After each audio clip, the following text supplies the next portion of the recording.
It started with a simple meeting request, the kind that lands in your inbox with no warning and no agenda. Denise Jackson saw it pop up just after 7:53 a.m., before her first sip of coffee, before the elevator doors had even fully opened on the 28th floor. Urgent, 9:30 a.m. main conference room. From Scott Mitchell, just Scott. No other names copied, no context, no explanation. The last time he had called a meeting this abruptly, the entire team ended up working all weekend fixing an oversight he swore wasn't his fault. Denise was used to this. Used to her work, her diligence, her long nights hunched over code and project plans, somehow winding up with someone else's fingerprints on the finished product. She didn't need her name in neon, just a little credit for the extra hours, the calm under pressure, the solutions that never quite made the final slide deck. Today, though, something felt different. There was a current in the air, a low hum of tension that ran from the reception desk to the glass walls of the executive wing. She arrived early, as always, her tablet balanced on her arm and her notes tucked neatly behind her company badge. The office was the kind you see in business magazines, high ceilings, open glass, a view of the city skyline that made every day feel just a little more important than it probably was. She had worked here for 6 years, first as a junior analyst, then project manager, then senior solutions lead. She had delivered on every promise, met every deadline, outlasted 3 bosses and countless budget cuts. At 9:26 a.m., Denise stood outside the main conference room, nerves under tight control. Inside, she saw the usual suspects. Scott Mitchell, of course, already at the head of the table, his tie knotted too tight, his face set in that practiced mask of authority. Jessica Reed sat to his left, scribbling on her legal pad, occasionally glancing up with the wary, knowing look of someone who'd learned not to get in the crossfire. On the other side was Terrence Brooks, tapping his pen in a steady rhythm, his eyes meeting Denise's for half a second, a silent nod, nothing more, but enough to signal, "I'm here if you need me." Catherine Bennett, the HR director, swept in at 9:28, her voice crisp, her heels clicking like a metronome against the polished floor. And then, just before the clock hit 9:30, the CEO arrived. Richard Blake rarely attended these meetings, certainly not at the division level, and never without fanfare. His presence was electric, a reminder that even in a building full of power suits and big talkers, there was always someone at the top watching everything. The room fell silent as he took his seat. Denise's heart thudded once, hard, then settled back into its usual rhythm. She took the last open chair, opposite Scott, and waited. Scott didn't waste time. "Thank you all for coming on short notice," he began, his voice smooth as ever. "We've had a breakthrough on the Greenlight project. The board has approved full rollout after reviewing our final proposal. This is a huge moment for us, for the entire company." Denise heard the words but didn't relax. The Greenlight project was her baby. She had pitched it, built it, revised it, rescued it from oblivion more times than she could count. Every line of code, every policy document, every risk analysis had her fingerprints. And yet, as Scott clicked the remote and the first slide appeared, her architecture diagram, her own flow chart, her careful annotations, she felt herself being written out in real time. "Let me walk you through how we got here," Scott continued, clicking through slides, outlining challenges the team had faced, obstacles we had overcome, innovations my department had pioneered. Not once did he say Denise's name. Not once did he look in her direction. When questions came from Richard Blake, sharp, technical, probing, Scott deferred, smiled, said, "My lead developer," or "My senior project manager," but never Denise. He didn't even nod toward her. As the presentation rolled on, Denise sat perfectly still, every instinct screaming at her to say something. Terrence shifted in his seat, a frown creasing his brow. Jessica wrote something on her pad and slid it across the table. "Speak up." Denise shook her head. barely perceptible. Not yet. Not like this. Halfway through, Richard Blake interrupted. "Who wrote the systems integration module?" he asked, staring straight at Scott. Scott paused, smiled that corporate smile, and said, "That was a team effort, but I led the process directly." Denise felt her hands tighten around her tablet. The systems integration module was hers, written over 2 sleepless weekends when the team had nearly scrapped the entire project. The documentation bore her name, and the test cases had been approved under her login. But Scott breezed past it, pivoting to cost savings and future growth projections. Then came the moment, the one that would change everything. Richard leaned back, looked around the table, and asked, "Can someone walk me through the adaptive security protocol you implemented? I have some very specific questions." He looked at Denise, just for a second, as if inviting her in. Scott cleared his throat. "I can take that," he said, launching into a high-level overview, skimming over the architecture, glossing over the logic, making minor errors Denise knew were wrong because she had written every line herself. Richard's gaze hardened. "That's not what the documentation says. It references a Jackson D algorithm." The room stilled. Denise's chest tightened. She had named it after her late father, Daniel Jackson. It was a tribute, a private signature, one that only someone who'd been deep in the code would recognize. Scott hesitated, then smiled. "Oh, right, that was just a working title. We ended up re-engineering that piece, so the name stuck in the file, but the logic is fundamentally the same as my original proposal." Richard's eyes flicked to Denise. "Is that accurate, Denise?" She spoke finally, her voice even and clear. "No, sir. The Jackson D algorithm is a custom module I wrote and integrated for the Greenlight project. The logic was original, and it's documented in the project's Git history.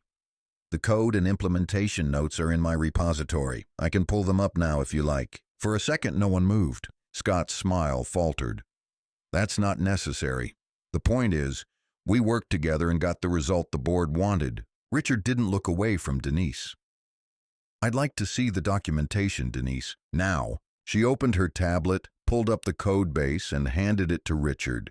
He scanned the entries, each one time-stamped, each one signed D. Jackson. He scrolled, paused at the notes, her notes, detailed, meticulous, precise. He set the tablet down and looked around the room. "Thank you," he said quietly. "Let's continue."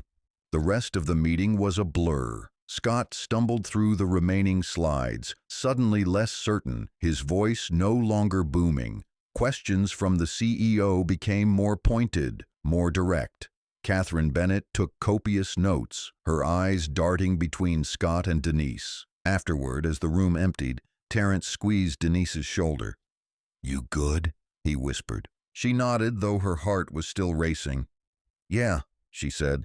"I'm good. For now." Scott avoided her eyes, gathering his papers with trembling hands. Outside the conference room, Denise caught her reflection in the glass. She didn't look different. Same pressed blouse, same steady hands, same quiet confidence. But something fundamental had shifted. For 6 years, she had let her work speak for itself, believing, hoping that would be enough. Today, her work had spoken, but so had she. And for the first time, someone powerful had listened. Denise Jackson's journey to this moment wasn't simple, and it was never smooth. She was born in Atlanta, the youngest of 4, daughter of a public school teacher and a city bus driver. Her mother, Gloria Robinson, drilled one lesson into her from the start.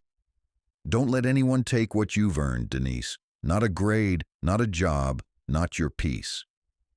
Denise listened. She was the kind of student who showed up early, stayed late, and volunteered for the tough assignments. Her teachers called her the fixer, the kid who could untangle group projects, debug broken computers, and explain calculus like it was cooking eggs. In high school, Denise joined the robotics club, the only black girl in a sea of hoodies and worn sneakers. In the first competition, her robot malfunctioned during a test run. Her white teammate, Brad, tried to take over, muttering that she'd probably missed something basic. Denise stayed calm, recalibrated the sensor array, and won the competition. Brad took credit at the awards ceremony. Denise didn't argue. She just made sure her team's next project had her initials embedded in the code. After that, the judges always knew whose work they were seeing. College was more of the same. Late nights, endless labs, professors who doubted her, classmates who assumed she was just here on a scholarship. Denise graduated summa cum laude from Howard University, then earned her master's from Georgia Tech. When the job offers came in, she picked the one that seemed the toughest, the one where she'd be surrounded by people who would push her, maybe even underestimate her. She had learned to thrive in that tension. Landing at Stonewell Solutions was supposed to be her chance to build something real. The company promised innovation, diversity, and a seat at the table for everyone. For a while, that felt true. Her first boss, Angela Martin, was tough but fair, demanding but never petty. When Angela left for a startup, Denise's world shifted. Suddenly, she was reporting to Scott Mitchell. Scott was the kind of manager who loved process but hated accountability. He believed in team wins, especially when he was the face of the team. He complimented Denise in private, then reworded her ideas in front of executives. He told her to let others shine, but made sure her annual reviews mentioned needs to be more visible. Denise adapted. She documented everything. She built alliances, Terrence in IT, Monique Harris in legal, and Gloria Robinson, her mother and now a mentor figure at work, in the Diversity Council. She taught herself to keep receipts, both literal and metaphorical. When the Greenlight project came up, Denise saw it as a turning point. It was the largest overhaul in the company's digital history, a massive integration of security protocols, user experience redesign, and cloud migration. Scott volunteered her for lead developer, then suggested she present her progress in bi-weekly meetings, always with him at her side. Denise didn't push back. She just worked harder, staying late, bringing in results, making sure every contribution was traceable. The weeks turned into months. Meetings blurred together, emails stacked up, and Denise's name appeared less and less on the official documentation, even as her fingerprints were all over the actual work. She vented to Monique one evening, over takeout in the break room. "You know what he's doing," Monique said, her tone equal parts empathy and warning. "If you don't speak up, you'll disappear. I've seen it before." "I keep thinking it'll change," Denise replied. "I keep thinking if I just keep delivering, they'll have to see me." Monique shook her head. "They see you, Denise. They just want your light without the glare." That night, Denise started backing up everything, archiving emails, saving version histories, and keeping voice memos of her late-night breakthroughs.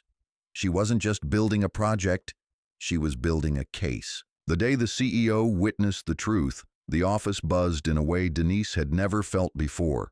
Word traveled fast. Terrence caught up with her at the elevator. "You did good," he said quietly. "Blake knows what happened in there. Don't be surprised if you get called in for a follow-up." Denise smiled, the first genuine one of the day. "I just did what needed to be done." "You did what we all needed," Terrence replied. "You stood up for all of us." By lunchtime, whispers filled the hallways. Scott was seen pacing outside Blake's office, phone glued to his ear, his usual composure shattered. Jessica Reed stopped by Denise's desk. "For what it's worth, I always knew it was your work," she said, voice soft. "If they ask, I'll say so." Denise thanked her, but she didn't dwell on it. She had learned not to rely on allies who stayed quiet until the storm passed. At 3 p.m., Denise's phone buzzed. "Meeting request, Richard Blake, 3:30 p.m., Executive Suite. No agenda, just an invitation." Denise walked the long hallway, her footsteps echoing against marble floors that had witnessed 1,000 promotions and just as many betrayals. She paused outside the executive suite, straightened her blazer, and stepped inside. Richard Blake sat at a small round table, not behind his desk. He gestured for her to sit. For a moment he just looked at her, as if weighing more than just her resume. "Do you know why I called you up here?" he asked. Denise shook her head. "No, sir, but I have a guess." He smiled faintly. "Good, because I want to hear it from you. What happened in that meeting? Denise took a breath, steady and deliberate. The Greenlight Project was my concept. I designed the architecture, wrote the core modules, and led the integration team. I documented every change and reported every milestone. Scott Mitchell has been taking public credit for the work, but the record, the codebase, the version history, and the emails all show my name. I can provide a full summary if needed. Richard nodded, not interrupting. And why do you think that happened? Denise didn't flinch. Because it's easier to believe in the person at the head of the table, even when the real work is happening in the middle or at the margins. And because I haven't always spoken up when I should have. I thought my work would speak for itself. Richard considered her answer, then asked, "And what do you want?" Denise met his gaze. "I want the work to be recognized, not just for me, but for everyone who contributes, regardless of where they sit or what they look like. I want accountability, and I want a culture where credit goes where it's earned." He leaned back, hands folded. "You're not asking for much, are you?" Denise smiled, the kind of smile that comes from years of swallowing frustration. "Not much at all." Richard's face softened. "Thank you for your honesty. We'll be reviewing everything. You may be asked to walk me through the project in detail. Until then, keep doing what you're doing." Denise nodded, stood, and left the office. The weight on her shoulders felt lighter, but the road ahead was still uncertain. By the next day, the office was in a low-key uproar. Catherine Bennett sent a company-wide email reminding everyone about the importance of accurate documentation and proper credit. The IT department received an urgent request to audit the Greenlight Project's history. Terrence sent Denise a quick message. "You shook the tree. Now watch what falls." Scott kept his distance, but his allies, those who had once echoed his praise, now avoided his eye. Monique Harris stopped by Denise's cubicle, her expression a mix of pride and caution. "You did it," Monique whispered. "But be careful. People don't like having the mirror turned on them." "I'm not here to make friends," Denise replied, "just to make things right." That afternoon, Denise found herself in a closed-door meeting with Catherine Bennett. The HR director was polite, but her questions were pointed. Had Denise ever felt pressure to stay silent? Was she aware of any other cases where credit was misassigned? Did she have documentation? Denise provided everything: emails, version logs, and annotated screenshots. Catherine thanked her, her professional mask slipping just enough to reveal concern.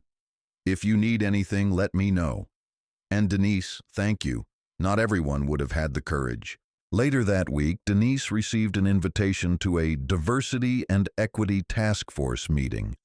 Gloria Robinson, her mentor, was there, along with other employees who'd quietly supported her over the years. The conversation was candid, raw, and full of stories, some hopeful, some infuriating. Gloria pulled Denise aside afterward. "You broke a silence that needed breaking," she said. "Whatever comes next, remember you're not alone anymore." The aftermath of the incident played out over weeks. Scott Mitchell was called into repeated meetings with HR and legal. Rumors swirled that his days were numbered. Denise received invitations to leadership roundtables, her name now mentioned in the same breath as the project itself. But the real victory wasn't in titles or perks. It was in the quiet nods from colleagues in the hallway, the supportive emails from employees she barely knew, and the new hires who came to her asking for advice. For the first time, Denise felt visible, not because she had demanded attention, but because she had refused to be erased. One evening, as she packed up her desk, Terrence stopped by. "You know, you changed things around here," he said. Denise smiled. "I just told the truth." "That's harder than it sounds," Terrence replied, "and more important than you think." As Denise left the building, the city lights reflected in the glass behind her. She thought about her mother's words. "Don't let anyone take what you've earned." Today and every day after, she intended to live by them. The weeks after the meeting blurred together, yet every day felt heavier with consequence. Denise Jackson was no longer just another name on the company roster. She'd become something different in the eyes of her colleagues, Proof that a person could change the direction of a whole system simply by refusing to disappear. But there's a cost for being seen. It started with a shift in the air. Emails came worded more formally, and casual conversations went quiet when Denise walked into the break room. Her phone pinged with messages that all asked the same question in different ways. What would happen next? Some were supportive, proud of you for speaking up. Others were anxious, even wary. Be careful. A few unsigned carried a colder edge. Don't think this changes anything. Denise never expected to be a symbol. She was just trying to do her job, the same job she'd done for years, under the radar. But now the radar was locked on her and she could feel every eye, curious, hopeful, envious, resentful, on her back. She'd spent a lifetime being underestimated. Now she was being watched for what she might do next. The first few mornings, Denise arrived before most of her team, taking solace in the quiet hum of the building before the daily politics began. She'd swipe her badge, step through the revolving glass doors, and nod to Andre Mitchell at the security desk. Andre always met her with the same steady gaze. That morning, his voice was low. "Just so you know, some of us have been waiting a long time for someone to do what you did," he said. "Don't let them wear you down." Denise thanked him, but she felt the weight of his words. Doing was one thing. Enduring the aftermath was something else. Inside, the air was thick with rumors. People whispered in the hallways, their eyes flickering between Denise's desk and the frosted glass walls of HR. Scott Mitchell, once the self-assured manager whose word could sway whole teams, now moved through the office like a ghost, present but out of sync. He kept to himself, his former supporters suddenly finding urgent work elsewhere. Jessica Reed, who'd always been Scott's quiet shadow in meetings, started asking Denise's opinion directly during morning stand-ups. At first, it felt like a test, like she was waiting to see if Denise would fumble. But Jessica kept coming back, and over the following weeks, the two of them settled into a kind of wary partnership. Denise knew Jessica's position was complicated. Jessica knew Denise was the only one willing to say what everyone else was thinking. The company's internal messaging board was busier than Denise had ever seen it. Threads about recognition culture and giving credit where it's due popped up, drawing dozens of replies. Some were sincere, others read like damage control. Denise watched it all unfold, never replying publicly, but always keeping notes. Catherine Bennett's investigation was swift and methodical. Employees received calendar invites with subject lines like follow-up Greenlight project contributions and feedback request, team collaboration. No one said the word audit, but everyone knew what it meant.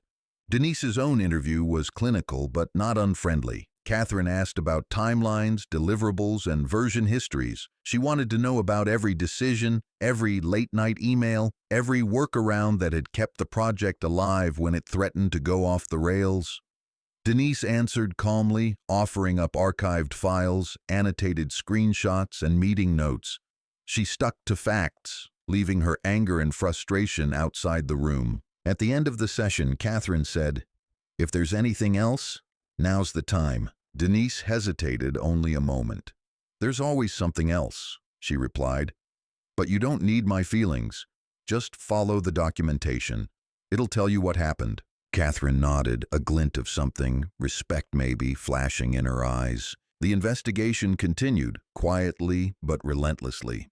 Rumors spread that Scott's contributions to previous projects were being re-examined. A few of his old allies were suddenly very busy updating their own documentation. HR sent out reminders about workplace integrity and ethical collaboration. Posters in the elevators urged employees to say something if you see something. The company was changing, at least on the surface, but Denise knew better than to trust appearances. After all, culture doesn't shift just because someone got caught. It shifts when people decide to stop looking the other way. One day, as Denise was heading to lunch, Monique Harris intercepted her by the copy machines. "You have a minute?" she asked. "Of course," Denise replied. They ducked into an empty conference room. Monique's tone was different, more urgent than usual. "Look, you know I support you. Monique began. But you need to be careful. Not everyone's happy about what happened. Some people think you made them look bad by standing up. I heard from a friend in accounting there's talk that you're disruptive, that you create drama. Denise closed her eyes, the familiar ache returning.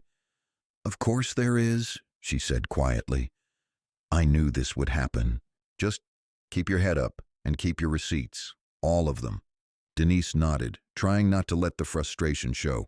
Thanks for the heads up. After Monique left, Denise lingered in the empty room. She looked out the window at the city below, remembering her mother's warning. They'll call you trouble when you stop letting them walk over you. Denise had always taken that as gospel. Now, she realized, it was her shield. That afternoon, Denise found a note on her desk, unsigned, typed, the words clipped and formal. Some of us are grateful for what you did. Don't stop now. She slipped the note into her drawer. A small gesture, but it meant more than she cared to admit. Later, in the break room, she caught Terrence Brooks leaning against the counter, arms folded, watching the clock tick toward 5. He grinned when he saw her. Hey, heard you're the talk of the Diversity Council, he teased. Denise rolled her eyes, but smiled. That's not what I signed up for. No one signs up to be the example, Terrence said. But sometimes, you're the one that shows everybody else it's possible, even if it stings. Denise poured herself a cup of stale coffee. You ever get tired of fighting? Terrence thought for a moment. All the time, but I get more tired of pretending not to see the problem. So I fight anyway. They stood in companionable silence, the buzz of the refrigerator the only sound. As Denise returned to her desk, she saw Aaliyah Morgan, the young developer, glancing her way. Aaliyah seemed uncertain, then squared her shoulders and approached. Hey, Ms. Jackson, she began, voice barely above a whisper. Denise smiled. Call me Denise. Aaliyah relaxed, just a little. I wanted to thank you. I saw what you did. It's not easy, but it meant a lot. I'm always worried if I speak up, they'll just say I'm being difficult. Denise leaned in. You're not difficult, Aaliyah. You're necessary. This place only gets better if people like you stay and speak up. Aaliyah nodded, her eyes bright. Can I show you something? After work? Of course, Denise replied. At 6 o'clock, after most of the office had emptied, Aaliyah brought her laptop to Denise's desk. She pulled up a folder full of interface prototypes, ideas she'd been quietly developing for months but never shared in meetings. These are amazing, Denise said, genuinely impressed. Aaliyah blushed. I want to present them, but I'm scared. Denise nodded. You present them with me. We'll set up a meeting. No one's taking your credit this time. Aaliyah grinned, the weight of fear lifting just a little. Thank you. Denise watched her go, remembering how it felt to be young and hopeful, and scared that speaking up could cost you everything. Meanwhile, the company kept shifting. Catherine Bennett's HR team expanded the scope of their investigation. They interviewed everyone who'd worked on Scott Mitchell's projects over the past 5 years. Patterns emerged. Black employees' contributions minimized or erased, credit given to others, ideas borrowed but never cited.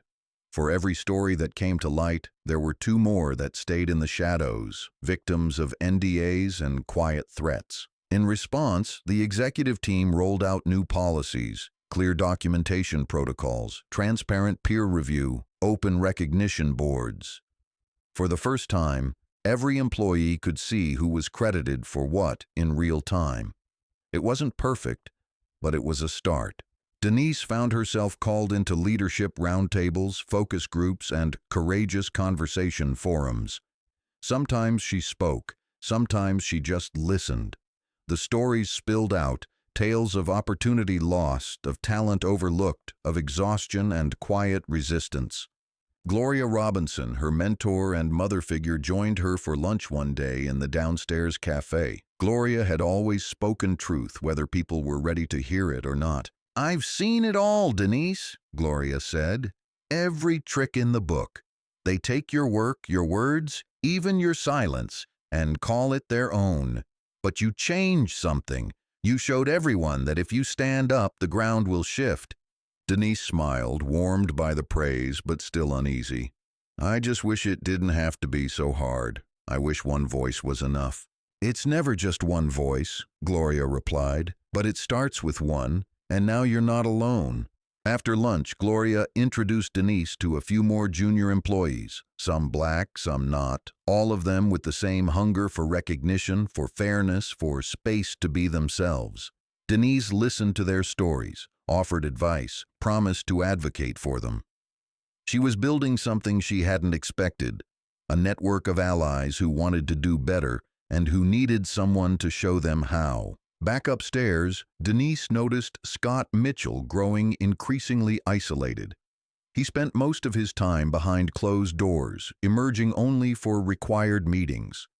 When he did appear, his voice had lost its former confidence. His jokes landed flat. The team no longer laughed along. One afternoon, Denise ran into Scott by the elevator. He looked tired, older than his years. "Denise," he began, his voice uncertain. She waited. "I didn't think things would go this way," he said. "I thought I was doing what was best for the team." Denise looked him in the eye. "You were doing what was best for yourself." He flinched but didn't argue. "I hope you figure it out," Denise said, stepping into the elevator as the doors slid shut. As the HR investigation reached its final stage, Catherine Bennett called Denise in for a debrief. This time, the tone was different, more formal, but also more hopeful. "We're making changes," Catherine said. "Real changes, recognition systems, mentorship programs, new protocols for tracking project contributions. And we want you involved."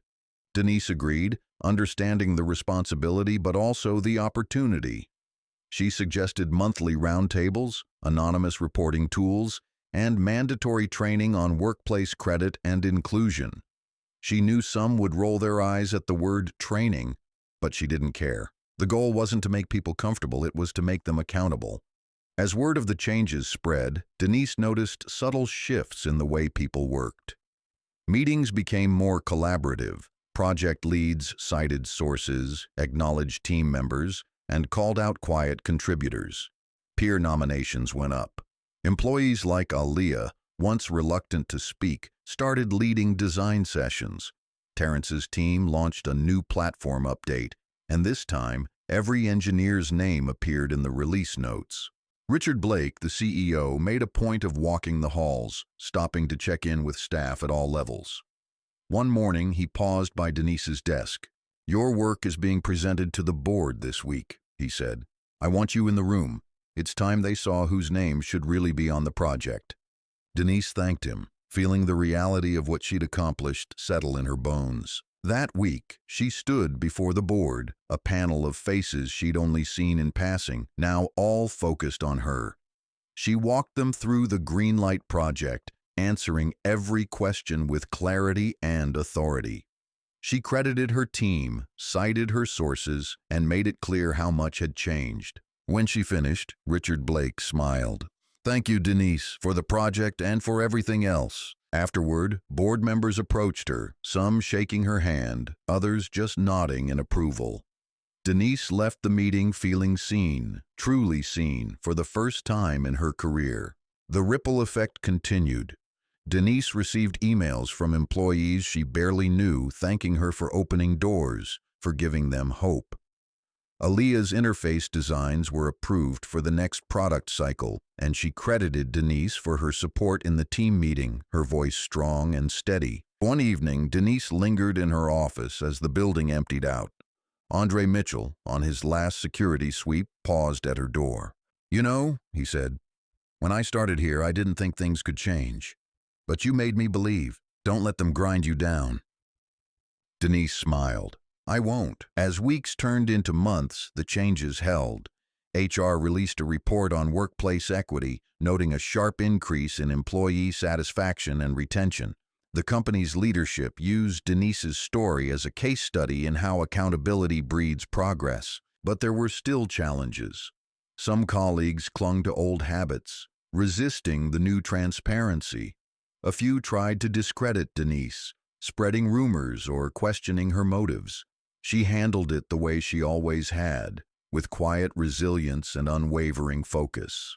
Monique Harris joined Denise in launching a mentorship circle for underrepresented employees. They held monthly sessions discussing everything from imposter syndrome to negotiation tactics. Denise saw her influence multiply as new leaders emerged, Aaliyah among them. Jessica Reed, once content to blend into the background, became a vocal advocate for credit and collaboration. She and Denise became allies, their early wariness replaced by mutual respect. Richard Blake promoted Denise to Director of Solutions Development. Her title caught up to her contributions, but Denise never let it change her purpose. She still mentored junior employees, still attended task force meetings, still made time for Aaliyah's design reviews. She understood that real change meant staying present, visible, and humble. At a company town hall, Richard told the story of the Greenlight Project. He named Denise as the architect, the reason for its success. The applause was real, thunderous, and for the first time, Denise allowed herself to feel proud, not just for herself, but for everyone whose work had been overlooked for too long. That night, as Denise walked out of the building and into the cool evening air, she looked up at the city skyline and thought of her mother's words, "Don't let anyone take what you've earned." She smiled, knowing she hadn't just protected her own work, she'd opened a path for others. But Denise also understood that her journey was not the end of the story. Every day she saw reminders of how much further there was to go. She watched new faces join the company, full of hope and energy, and she made it her mission to greet them, to offer guidance, to make sure they were seen. Culture, Denise realized, was not a fixed thing. It was shaped by every voice, every act of recognition, every decision to speak up or stay silent. And now, thanks to her and those who rallied with her, the culture at Stonewell Solutions was just a little bit better, a little bit braver, a little bit more just. And tomorrow, when she walked through those doors again, she'd do what she always did: show up, do the work, and make sure no one could ever erase her name again. Denise Jackson could feel the shift long before it showed on paper. In the wake of the investigation and her promotion, Stonewell Solutions was no longer a place where people moved quietly through the halls, careful not to draw attention. A kind of cautious optimism filled the air. New hires laughed too loudly, veteran coders started showing up to team events, and the lunchroom conversations, once whispered, grew bolder. For the first time, Denise allowed herself to think the impossible. Maybe she had started something that could not be turned back. But with change comes friction. Denise learned that lesson the moment she stepped into her new office. The title, Director of Solutions Development, was more than a bigger paycheck. It was a signal to everyone watching. Some, like Terrence Brooks and Monique Harris, saw it as overdue justice. Others, like the old guard who'd thrived under Scott Mitchell's regime, treated her with wary suspicion. Denise could feel the eyes on her back, the weight of old resentments, the conversations that stopped the moment she walked into a room. Her first week in the new role, Denise called her team together. She stood at the front of the room, her voice calm, her message clear. "We're here to build something better than what came before. I want your ideas, your challenges, your truth. We're not going back to the old ways, not while I'm here." The words hung in the air, both promise and threat. Some people nodded, relief in their eyes. Others scribbled notes, unwilling to commit. Denise understood their hesitation. She'd learned long ago that real change didn't happen with a single victory or a new title. It happened one day at a time, one honest conversation after another. As the meeting ended, Jessica Reed lingered behind. "You know you have people rooting for you, right?" she asked, her tone soft but urgent. Denise smiled. "I know, and I know there are people waiting for me to mess up too." Jessica laughed, the tension in her shoulders easing. "Just remember, you're not alone. If you ever need backup, you have it." For Denise, those words mattered more than any company-wide memo. Over the following weeks, Denise threw herself into the work.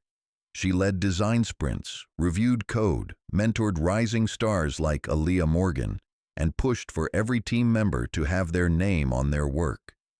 She called out microaggressions in real time, subtle comments, offhand jokes, The old habits that die hard. Her team learned quickly. There would be no more stolen ideas, no more credit quietly erased. Yet even as the work flourished, the resistance grew sharper. Some employees, bristling under the new transparency, formed tight circles of discontent. They whispered about Denise's agenda, questioned her qualifications, and spread rumors about reverse discrimination. HR received anonymous complaints, petty grievances wrapped in coded language. The team environment is too political. I feel uncomfortable expressing my opinions. The new leadership is playing favorites. Denise read these reports with a kind of tired resignation. She'd seen this pattern before, in every system where those in power felt threatened. The closer you got to change, the harder the pushback, but she refused to back down. One morning, Richard Blake summoned Denise to his office. The CEO had always played his cards close, but now his concern was open. "We're seeing some turnover," he said. "Mostly people who preferred the old ways. I want you to know I'm not worried about that. I'm more interested in retention among our new hires, our diverse talent. But I need you to be honest. How are you holding up?" Denise paused. "I'm fine. Tired, but fine. I knew it wouldn't be easy, but I'm not going anywhere." Richard nodded, his gaze unwavering. "Good. Because you're changing things in ways most people don't realize yet. And not just here." He slid a report across the desk, data on hiring, retention, and employee satisfaction. The numbers were moving in the right direction, but Denise knew the story wasn't in the statistics. It was in the emails from people like Aaliyah, the quiet conversations in the hallways, the stories that never made it to a PowerPoint slide. As Denise left the office, she caught herself wondering how many more battles she had the strength to fight. Change was slow and the backlash relentless, but the alternative, to go back, to let the old culture resurface, was unthinkable. The next weeks brought a new test. Stonewell Solutions had been nominated for a major industry award, one that would put them on the map as leaders in diversity, innovation, and corporate responsibility. The submission required detailed evidence of reform, including interviews with staff and leaders. Denise was chosen to lead the presentation. The pressure was immediate. Every department head wanted input. Board members requested endless revisions, chasing the perfect narrative. Some wanted to spotlight the changes. Others feared they would be exposed for how long it had taken. Denise balanced the competing demands, careful not to let the story become a PR spin. She insisted on including testimonies from staff at every level, even those who had been skeptical of the reforms. One afternoon, as she worked late in her office, Monique Harris stopped by with takeout and a knowing look. "You look like you're carrying the whole company on your back," Monique said. Denise laughed, rubbing her temples. "Some days it feels that way." Monique sat across from her, opening a container of fried rice. "You ever think about what comes after all this? What happens if they actually do win the award? Or if you get a bigger offer from somewhere else?" Denise shook her head. "I'm not thinking about next steps. I'm thinking about the people still here, the ones who can't leave, who don't have the luxury." Monique nodded. "Just remember to save something for yourself. Don't burn out before you see what you've built." After dinner, Denise walked through the quiet office, stopping by the rows of empty desks. She thought about everyone who had come and gone, those who left quietly, those forced out, those still holding on. She promised herself that no matter how hard it got, she wouldn't let herself disappear again. "I want Descript to create an artificial version of my voice that I can use to create speech that sounds like me. I am training my voice by reading the following statement. Imagine a big blue spinning in space. That's our Earth. On it, there are tall mountains, deep oceans, and huge forests with animals. In cities, people talk, play, and work. We all have different voices. Some people speak softly, while others are loud.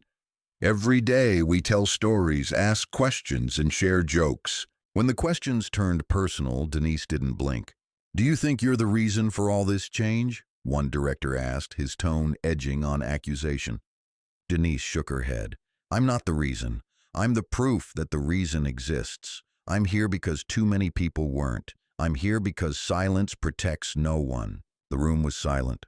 Richard Blake watched, a faint smile on his lips. When the board voted, the reforms stayed. The support wasn't unanimous, but it was enough. Afterward, Richard caught up with Denise outside the building. "You know they're going to keep testing you, right?" he said. Denise nodded. "Let them," he grinned. "That's why I hired you." With the board's approval, Denise doubled down. She created a public dashboard showing progress on diversity and recognition metrics. She launched quarterly town halls where any employee could raise concerns, knowing they'd be heard. She invited external reviewers to audit the programs, refusing to let the reforms become window dressing. Her work drew new talent to the company, engineers, designers, analysts who said, "I came because I heard about what you did." The culture began to shift, slowly, unevenly, but unmistakably. But Denise never let herself forget the cost. She watched colleagues burn out, others give up, some leave for places less resistant to change. She checked in with Aaliyah, who now faced her own pushback from more established team members. Denise coached her, listened, encouraged her to keep going. One Friday evening, Denise attended a happy hour organized by Terrence. The bar was loud, the laughter genuine. Old walls had fallen, new friendships built in their place. Denise looked around and realized for the first time she felt at home. As the night wore on, Andre Mitchell, still the company's anchor at the security desk, stopped by her table. "Remember when you first started here?" he asked, voice low. "You used to sneak in before sunrise, leave after dark. Now you're the reason half these people want to stay." Denise smiled. "I didn't do it alone." "No," Andre said, "but you showed us we didn't have to do it alone either." The next Monday, Denise received a message from Kayla, the student she'd met at the university panel. Kayla had landed a job at Stonewell and wanted to meet for coffee. As they sat in the lobby, Kayla looked around, wide-eyed. "It's different than I expected," she said. "But in a good way." Denise nodded. "That's the goal." Kayla hesitated, then asked, "Is it worth it? All the work, all the pushback?" Denise considered the question. She thought of every long night, every hostile meeting, every moment she'd doubted herself. "It's worth it," she said finally, "because every time you stand up, you make it easier for someone else to stand too. It's never just about you, it's about what comes next." Kayla smiled, hope shining in her eyes. By spring, Stonewell Solutions was being cited in industry journals as a model for equity and recognition. Denise received invitations to join advisory boards, to keynote conferences. She chose carefully, wanting to lift others as she climbed. Aaliyah Morgan was promoted to lead designer. She ran her first meeting with confidence, crediting her team and reminding them, "Don't let anyone take what you've earned." Terrence's mentorship program expanded, including more allies, more voices. Gloria Robinson retired, leaving behind a legacy of courage and care. At her farewell party, she pulled Denise aside. "You took the torch," Gloria said. "Don't ever let them put it out." Denise promised she wouldn't. But even as the company's reputation soared, Denise knew the work would never truly be done. New challenges arose, budget battles, shifting markets, the constant risk of complacency. Every time someone said, "We've done enough," Denise remembered the years of silence, the names erased from credit lines, the faces never given a chance. She kept fighting, she kept building, and she kept listening. When Stonewell's next major project launched, Denise watched from the back as Aaliyah and her team presented their innovations. Each contributor's name was displayed on the big screen, each voice heard. The applause was thunderous. Denise slipped out quietly, letting the new leaders take the spotlight. She walked down to the security desk, where Andre greeted her with a nod. "You ready for the next challenge?" he asked. Denise smiled, knowing the answer before she spoke. "Always."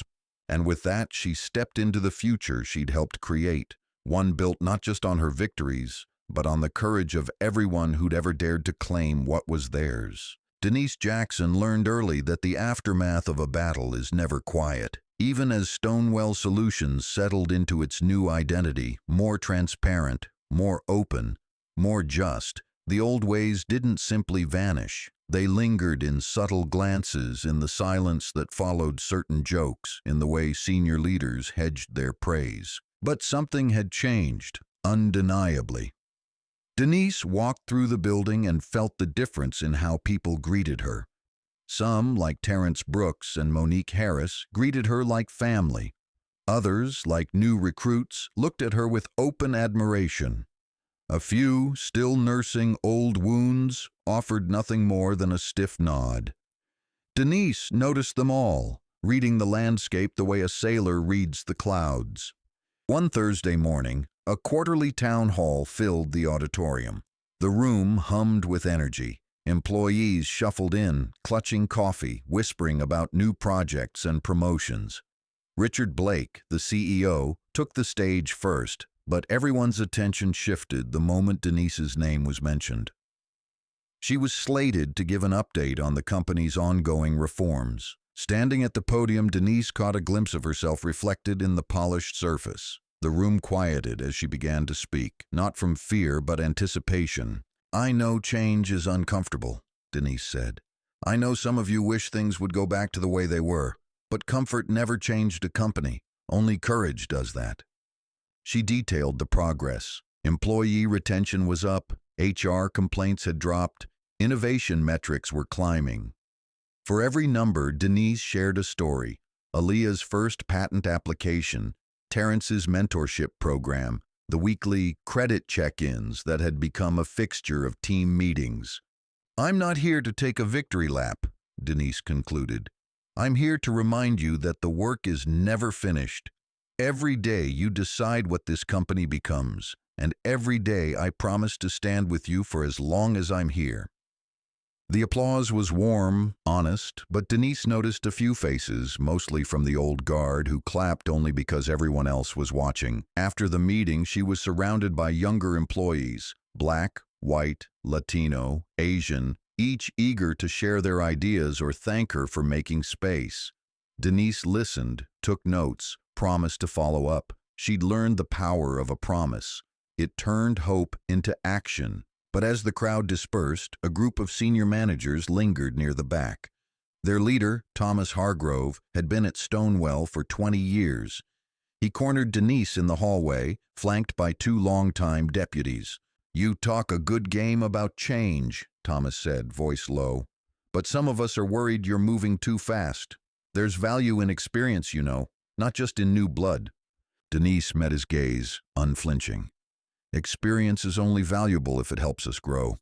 I respect what you've built, Thomas, but we can't let nostalgia stand in the way of progress." He bristled, then smiled, a sharp, practiced gesture. "Just remember, you won't always be the new thing.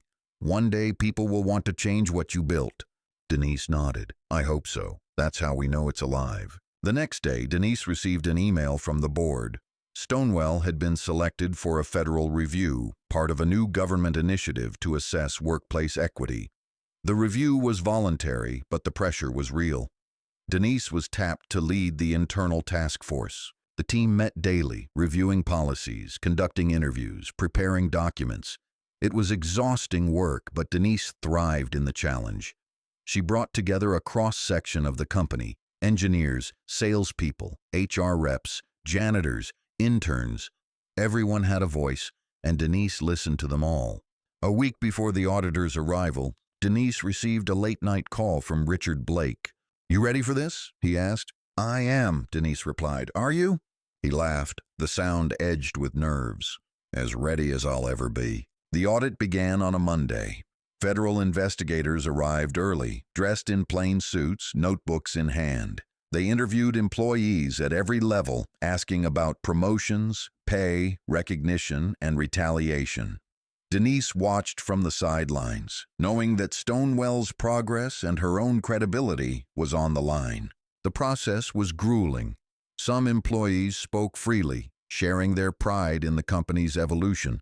Others, still wary, hedged their answers or avoided specifics. A few, emboldened by the presence of outsiders, raised concerns that hadn't reached Denise's desk.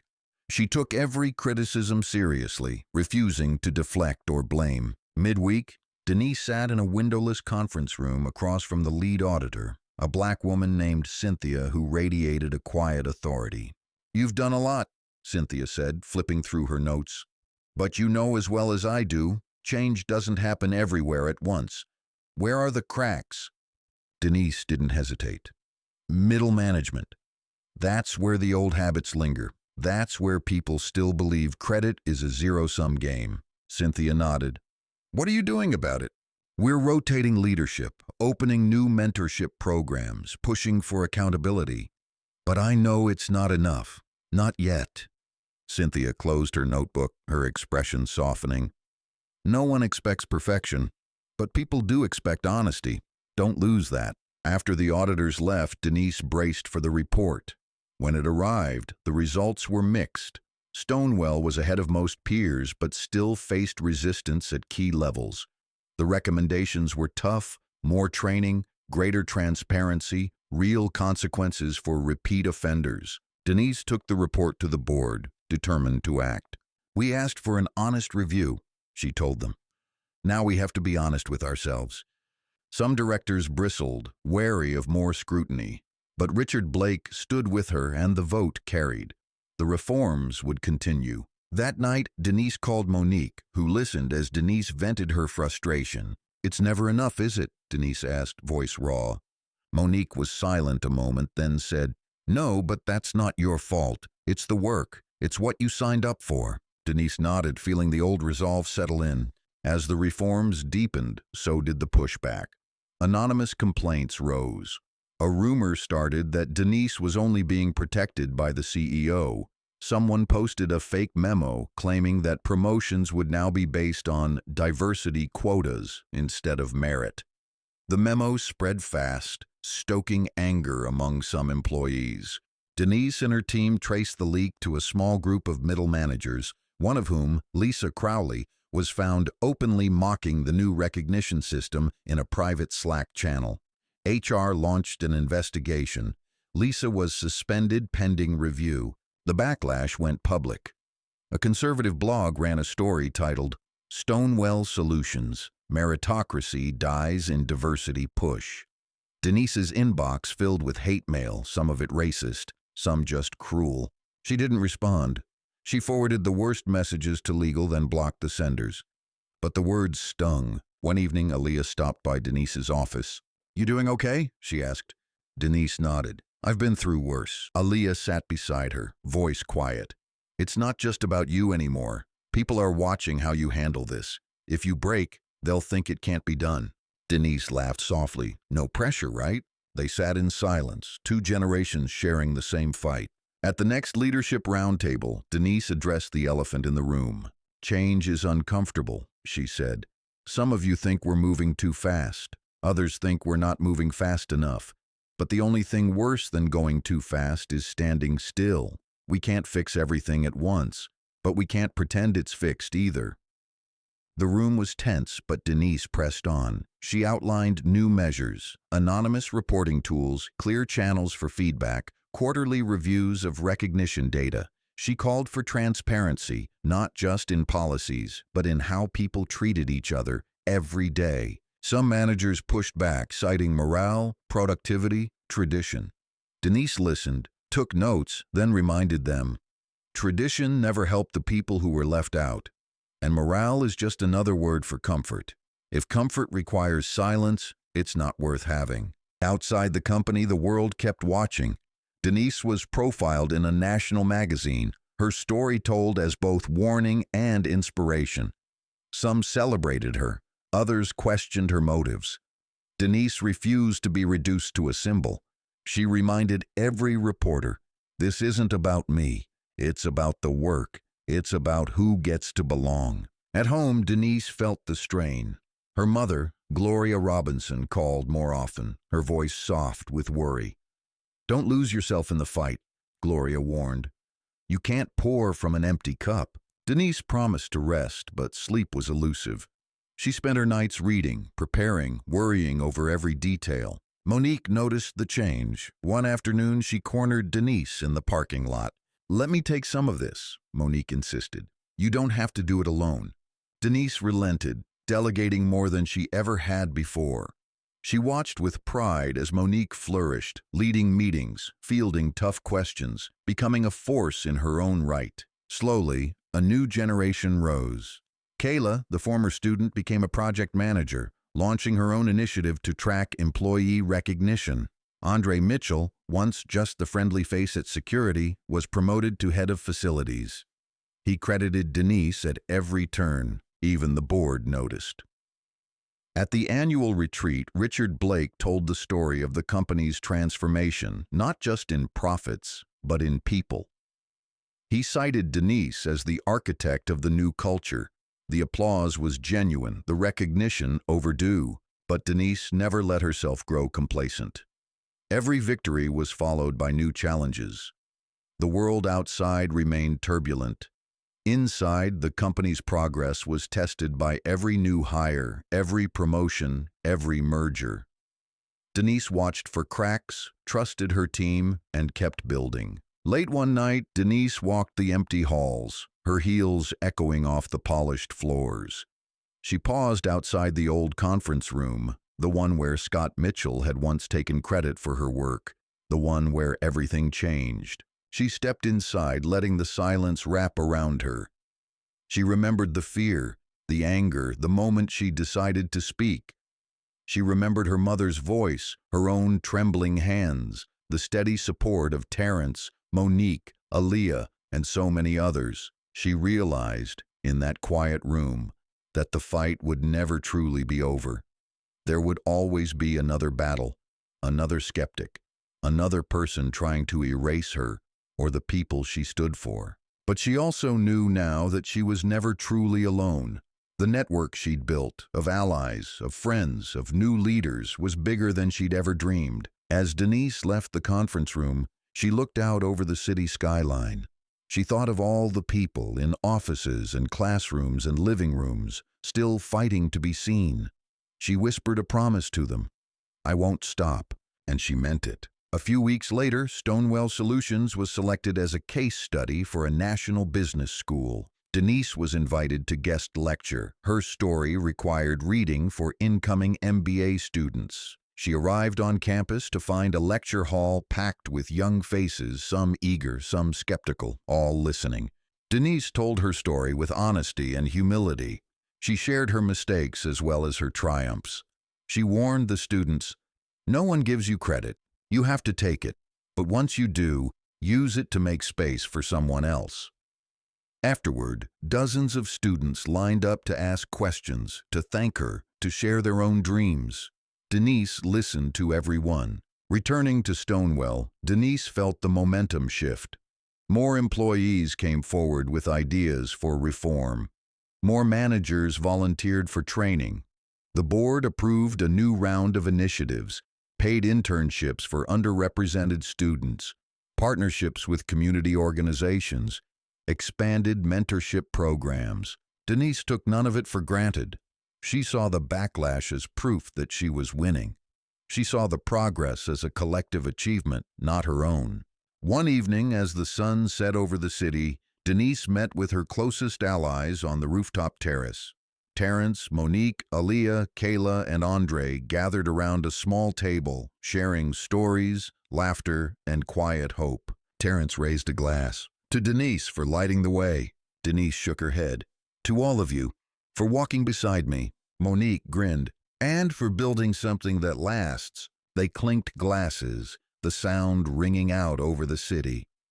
In that moment, Denise allowed herself to believe that maybe, just maybe, justice could become more than a story you tell yourself to survive. As night fell, Denise lingered on the terrace, watching the city lights flicker on. She thought of her mother, her mentors, the faces she'd met along the way. She thought of the work still ahead, the voices still unheard, the barriers yet to break. And she made herself another promise: to keep fighting, to keep building, and to never let anyone, no matter how powerful, erase what she had earned. Oh. The air in the city changed with the seasons.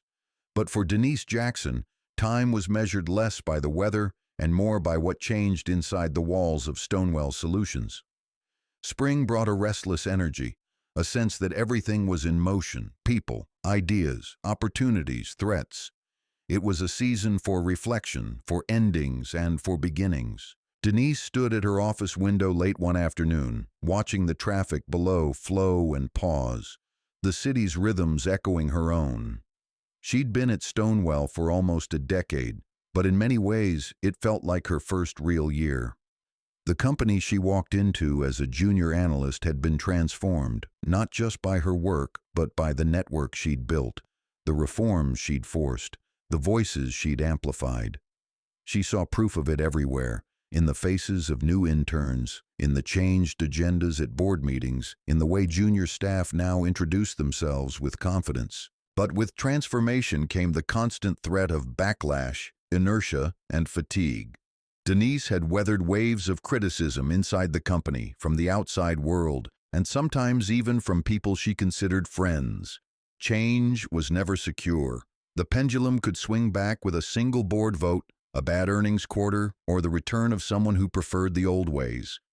Denise carried that awareness everywhere, even as she tried to build for the future. On this particular day, Denise had just finished a one-on-one with Kayla, now a rising project manager with her own small team. Kayla had come in with questions about a challenging client, but left with new ideas and a clearer sense of her own power. "Thank you," Kayla had said. "You make me believe it's possible." Denise smiled. "You don't need me to believe it. You just have to do it for yourself, and then for the next person, too." As Kayla left, Denise leaned back and looked around her office, walls covered in notes and photos, a picture from the first mentorship meeting, a sticky note from Aliyah, "Don't let them dim your light," a group shot from the diversity retreat, a quote from her mother scribbled on a yellow scrap, "Don't let anyone take what you've earned." Denise closed her eyes for a moment, letting the words settle. Just then her phone buzzed, a call from Richard Blake, the CEO. "Got a minute?" he asked. "Always," Denise replied. "Come up to the executive suite. Board wants to see you." There was no time for nerves. Denise gathered her notes, checked her email, took a deep breath, and made her way upstairs. She passed glass offices where the company's history hung in plaques and awards, each one a reminder that every institution, no matter how modern it looked, was built on old foundations. In the boardroom, the mood was serious but not hostile. Richard nodded for her to sit. The other directors waited, some faces familiar, some new. "Denise," Richard began, "we've been asked to participate in a high-profile industry alliance, a national consortium focused on workplace justice and equity. They want us, and they want you, to take a lead role." There was a murmur of assent and a ripple of unease. One director, an older man named David Ellison, cleared his throat. "It's a big opportunity, but it comes with scrutiny. We need to know our house is in order." Denise nodded.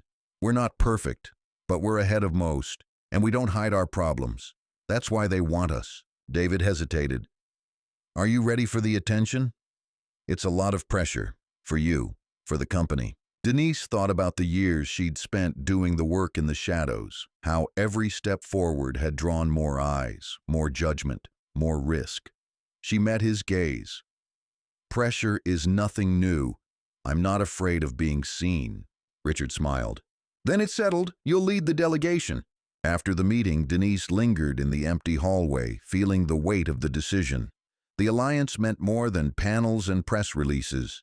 It was a chance to shape industry standards, to set a bar that others would have to follow. But it also meant exposure and, inevitably, resistance. Back in her office, Denise drafted an announcement. She named her co-leads, Monique Harris, Terrence Brooks, and, for the first time, Aliyah Morgan. She wanted the world to see that the work was never about a single leader. It was always about the network, the coalition, the chain of hands that lifted each other up. She hit send, then called her mother. Gloria Robinson's voice was warm as ever. "You proud of yourself?" she asked. "I am," Denise said. "But I'm also tired, and sometimes I wonder if it'll ever be enough." Her mother's reply was instant. "Enough for who? For you or for them? You do the work, you build the path. Whether they see it or not is on them, not on you. Denise thanked her, feeling a piece of the old anxiety slip away.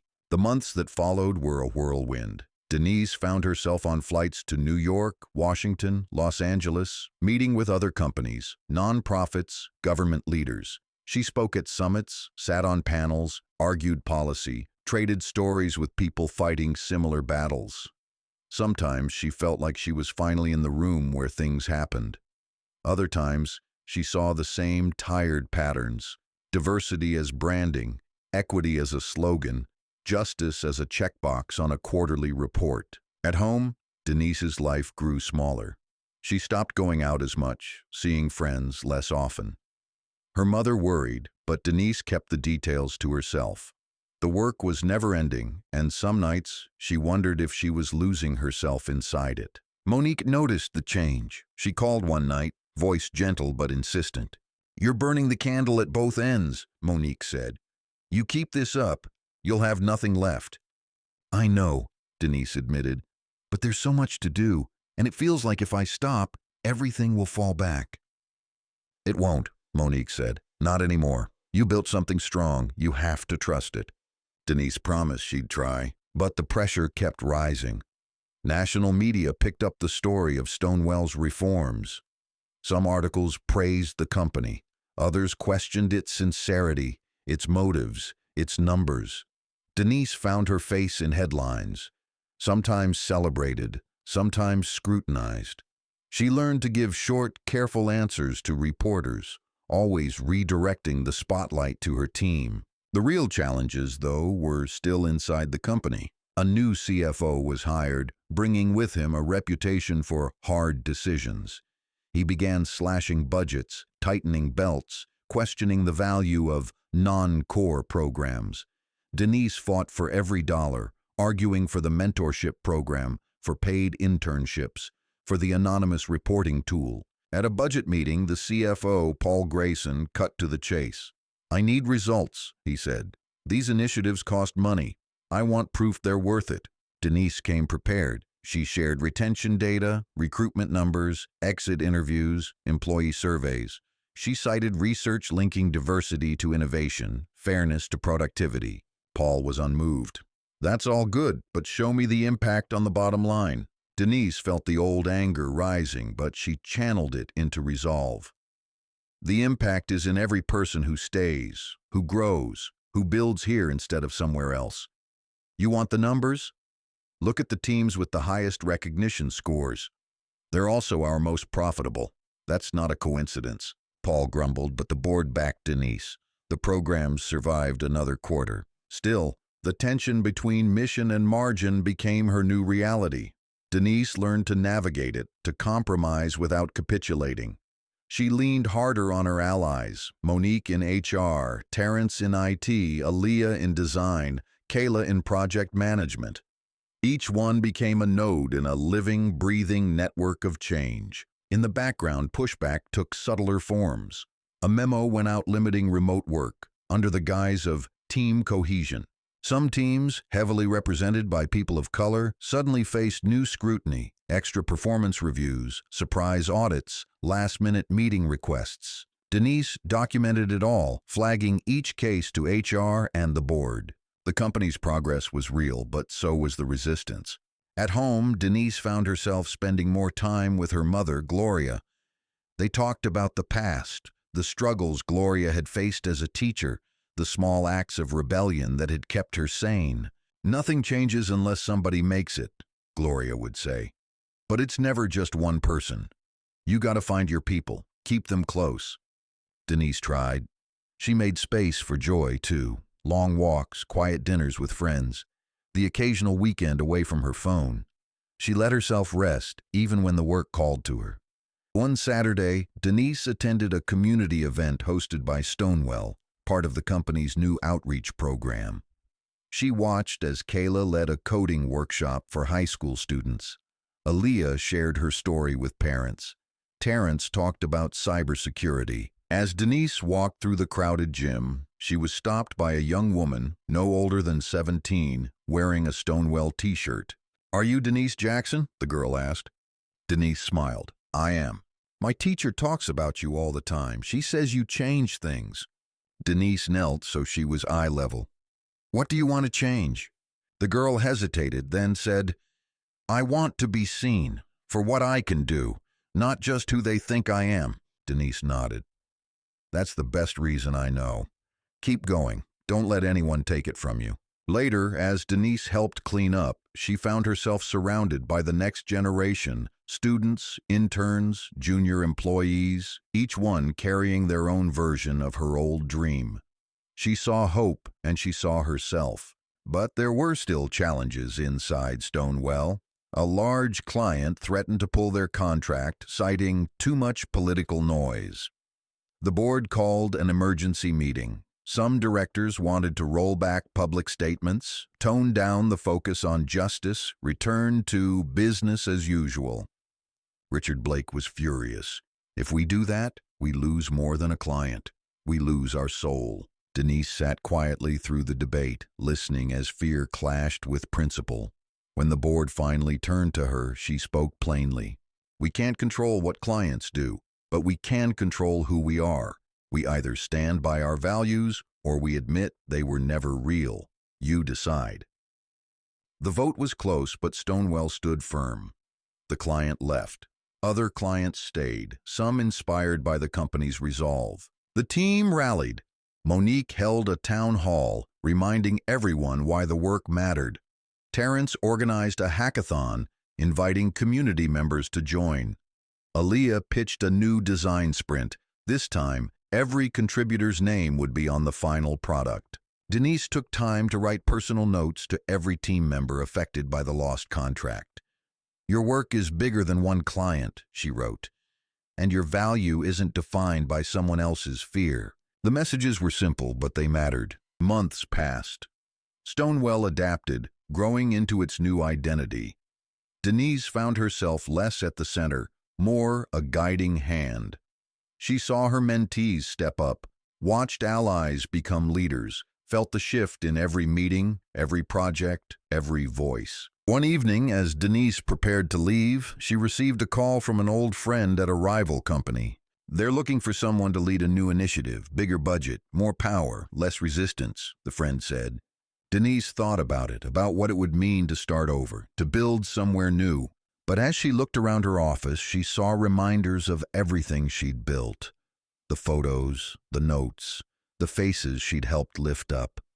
She thought about Gloria's words, about the network, about the promise she'd made to herself and to the next generation.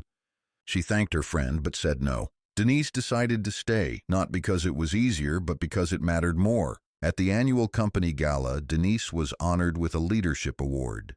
As she took the stage, she saw her team in the crowd: Monique, Terrence, Aaliyah, Kayla, Andre, and so many others. She saw hope, pride, and the future. Denise spoke simply, her voice steady. I didn't do this alone. None of us do. We build together. We fall together. And if we keep showing up, keep telling the truth, keep fighting for each other, nothing and no one can take away what we've earned. The applause was thunderous, but Denise felt calm, almost at peace. As the night wound down, she found a quiet corner with Monique and Gloria. You did it, Monique whispered. Denise shook her head. We did it, and we're not done. Gloria smiled, her eyes shining with pride. No, baby, you're just getting started. As Denise looked around the room, at the faces old and new, at the network she'd built, at the culture she'd helped shape, she knew Gloria was right, because justice is never finished. It's a living thing, passed from one hand to the next.